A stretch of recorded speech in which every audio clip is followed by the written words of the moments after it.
आज आप सुने मासिक शिवरात्रि व्रत कथा।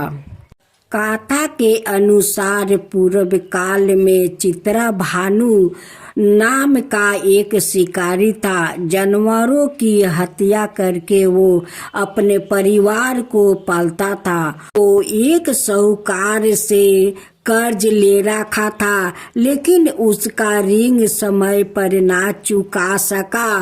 क्रोधित साहूकार ने शिकारी को शिव मठ बंदी बना लिया। संयोग से उस दिन शिवरात्रि थी। शिकारी ध्यान मगन होकर शिव संबंधी धार्मिक बातें सुनाता रहा। चतुर्दशी को उस दिन शिवरात्रि व्रत की कथा भी सुनाई। शाम होते ही साहूकार ने उसे अपने पास बुलाया और ऋण चुकाने के विषय में बात की। शिकारी अगले दिन सारा ऋण लौटा देने का वचन देकर बंधन से छूट गया।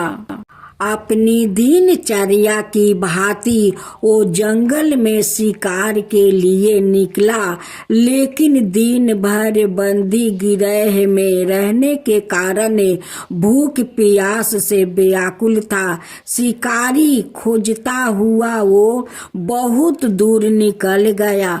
जब अंधकार हो गया तो उसने विचार किया कि रात जंगल में ही बितानी पड़ेगी। वो वन एक तालाब के किनारे एक बेल के पेड़ पर चढ़ कर रात बिताने का इंतजार करने लगा। बिल्व वृक्ष के नीचे शिवलिंग था जो बेल पत्रों से ढका हुआ था। शिकारी को उसका पता ना चला। परवा बनाते समय उसने जो टहनियाँ तोड़ी वो संयोग से शिवलिंग पर गिरती चली गई। इस प्रकार दिन भर भूखे प्यासे शिकारी का व्रत भी हो गया और शिवलिंग पर बेलपत्र भी चढ़ गया। एक पहर रात्रि बीत जाने पर एक गर्भिणी हिरनी तालाब पर पानी पीने पहुंची। शिकारी ने धनुष पर तीर चढ़ाकर ज्यों ही प्रांचा खींची। हिरनी बोली, मैं गर्भिणी हूँ, शीघ्र ही प्रयास करूंगी। तुम एक साथ दो जीव की हत्या करोगे तो ठीक नहीं है। मैं बच्चे को जन्म देकर शीघ्र ही तुम्हारे समक्ष प्रसूति हो जाऊंगी, तब मार लेना। शिकारी ने प्रचंचा ढीली कर दी और हिरनी जंगली झाड़ियों में लुप्त हो गई। प्रचंचा चढ़ाने और ढीली करने के वक्त कुछ बिल्व पत्रा अनायासी ही टूट कर शिवलिंग पर गिर गया। इस प्रकार उसने अनजाने में ही प्रथम प्रहार का पूजन भी संपन्न हो गया।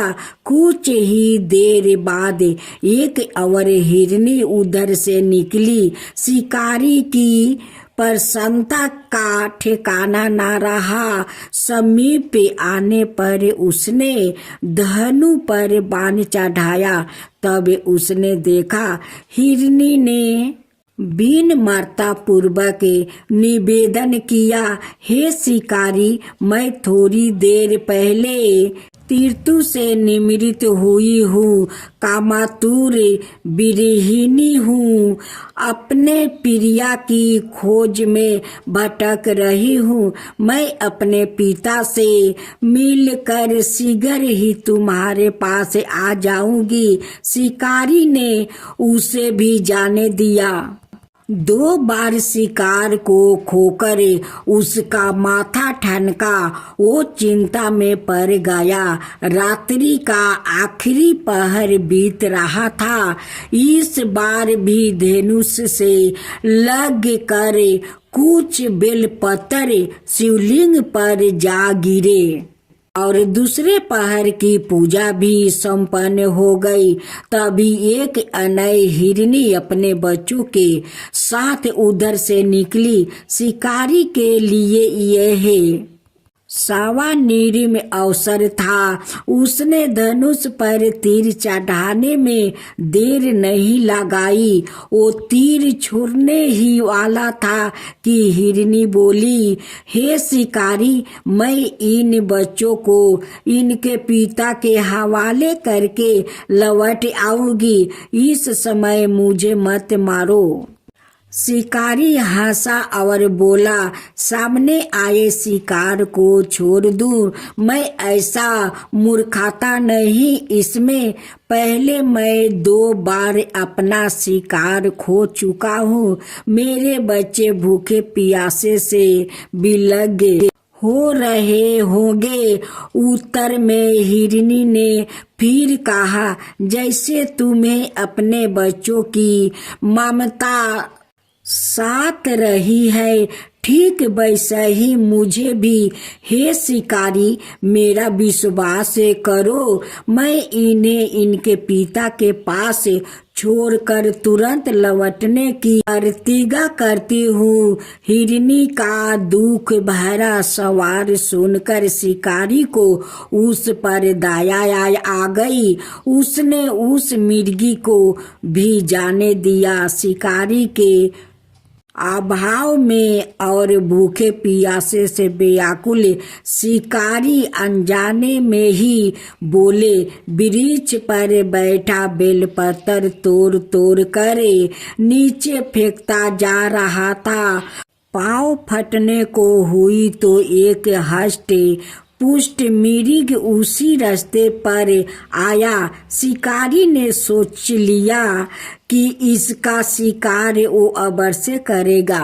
शिकारी की तनी पर चंचा देख कर मिर्ग मिनित सवार में बोली, हे शिकारी, यदि तुमने मुझसे पूर्व आने वाली 3 मिर्गियों और छोटे छोटे बच्चों को मार डाला है तो मुझे भी मारने में विलंब ना करो, ताकि मुझे उनके वियोग में एक क्षण भी दुख ना सहन पड़े। मैं उन हिरनियों का पति हूँ। यदि तुमने उन्हें जीवन दान दिया है तो मुझे भी कुछ क्षण की जीवन देने की कृपा करो। मैं उनसे मिलकर तुम्हारे समक्ष उपस्थित हो जाऊंगा। मिर्ग की बात सुनते ही शिकारी के सामने पूरी रात का घटना चक्र घूम गया। उसने सारी कथा मिर्ग को सुना दी। तब मिर्ग ने कहा, मेरी 3 पत्नियां जिस प्रकार प्रतिज्ञाबद्ध होकर गई है, मेरी मृत्यु से अपने धर्म का पालन नहीं कर पाएगी। अंत जैसे तुमने उन्हें विश्वास पत्र बन कर छोड़ा है, वैसे ही मुझे भी जाने दो। मैं उन सब के साथ तुम्हारे सामने शीघ्र ही उपस्थित होता हूँ। शिकारी ने उसे भी जाने दिया। इस प्रकार सुबह हो गई। उपवास, रात्रि जागरण और शिवलिंग पर बेलपत्र चढ़ाने से अनजाने में ही पर शिवलिंग रात्रि की पूजा पूर्ण हो गई। पर अनजाने में ही की गई पूजन का परिणाम उसे तत्काल मिला। शिकारी का हिंसक हृदय निमृत हो गया। उसमें भगवत शक्ति का वास हो गया। थोड़ी ही देर बाद वो मिर्ग सपरिवार शिकारी के समक्ष उपस्थित हो गया ताकि वो उनका शिकार कर सके, किंतु जंगली पशुओं की ऐसी सात्विकता सामूहिक प्रेम भावना देखकर शिकारी को बड़ी गलानी हुई। उसने मिर्ग परिवार को जीवन दान दे दिया। अनजाने में ही शिवरात्रि का व्रत का पालन करने पर भी शिकारी को मोक्ष की प्राप्ति हुई। जब मृत्यु के काल में यमदूत उसके जीव को लेने जाने आए तो शिवगणों ने उन्हें वापस भेज दिया और शिकारी को शिवलोक में ले गए। शिव जी की कृपा से ही अपने इस जन्म में राजा चित्राभानु अपने पिछले जन्म को याद रख पाए और महाशिवरात्रि के महत्व को जानकर उसका अलग जन्म में भी पालन कर पाए। जय शिवा ओमकारा प्रभु हरे शिवा ओमकारा ब्रह्मा विष्णु सदा शिव अर्धंगिनी धारा। ओम जय शिवा ओमकारा एकानन चतुरानन पंचानन राजे शिव पंचानन राजे हंसासन गरुड़ासन विषवाहन साजे। ओम जय शिवा ओमकारा दो भुज चार चतुर भुज दस भुज अति सोहे तीनों रूप निरखता त्रिभुवन जन मोहे। ओम जय शिवा ओमकारा अक्षर माला बने माला मंदी माला तारी चंदन मृग मद सोहे बोले सुभिकारी। ओम जय शिवा ओमकारा सीतंबर पीतांबर गंबर अंगे सनिकादिक बरे मादिकी भूतादिकी संगे। ओम जय शिवा ओमकारा करिके मध्यम कमंडल चक्र त्रिशूल धरता जग करता जग भरता जग पालन करता। ओम जय शिवा ओमकारा ब्रह्मा विष्णु सदा शिव जानते अविवेका प्राण बचर के मध्यम याहे तीनों एका। ओम जय शिवा ओमकारा तीर गुण शिव जी के आरती जो कोई नर गावे शिवा जो कोई नर गावे। कहत शिवानंद स्वामी मन भजत शिवानंद स्वामी मन बाचित फल पावे।